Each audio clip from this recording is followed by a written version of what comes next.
یہ کوئی لیڈر نہیں ہے، بلاول خسرا لیڈر ہے، مریم خسری لیڈر ہے، اچھا مریم خسری لیڈر ہے۔ السلام علیکم ناظرین، عوامی راج پارٹی کے سربراہ جمشید دستی صاحب نے جس طرح کی لینگویج اپنے جلسہ میں بیان کی، مریم نواز کے بارے میں، بلاول کے بارے میں، یا نواز شریف یا دوسرے جتنے بھی سیاسی پارٹیوں کے بارے میں، یہ صرف معلوم ہوتا ہے کہ اس شخص نے یہ الفاظ اس لیے بیان کیے ہیں تاکہ ان کو عوام میں پذیر رائے ملے اور ان کو زیادہ ووٹ ملے۔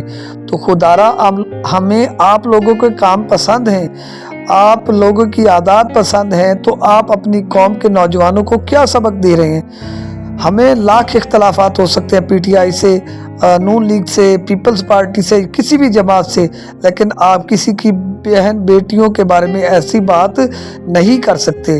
تو کس طرح لگا آپ کو یہ میرا میسج؟ اگر اچھا لگے تو چینل کو سبسکرائب کریں اور ویڈیو کو دوستوں تک شیئر کریں۔ یہ کوئی لیڈر نہیں ہے، بلاول خسرا لیڈر ہے، مریم خسری لیڈر ہے، اچھا مریم خسری لیڈر ہے، اچھا وہ چمیٹی پھر رہی ہے، مریم اورنگزیب، اس کی شکل بھی، اور رانا ثناء اللہ جناح جن کی شکل ہے، حرامی چور، وہ وزیر داخلہ ہے، اور آپ دیکھ لو، اور آصف زرداری جو چیخ کے مر رہا ہے، یہ پوری ملک کی خطرناک بیماری، یہ ہمارے اوپر اللہ کا عذاب ہے۔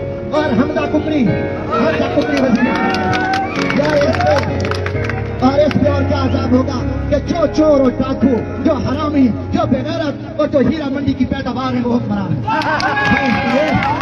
اور سچی بات ہے، شہباز شریف، رانا ثناء اللہ، یہ سارے ہیرا منڈی کی پیداوار ہیں، حرامی ہیں تو کیوں پہ نہیں کر رہے ہیں؟ یہ حلالی ہوتے تو یہ ظلم کرتے۔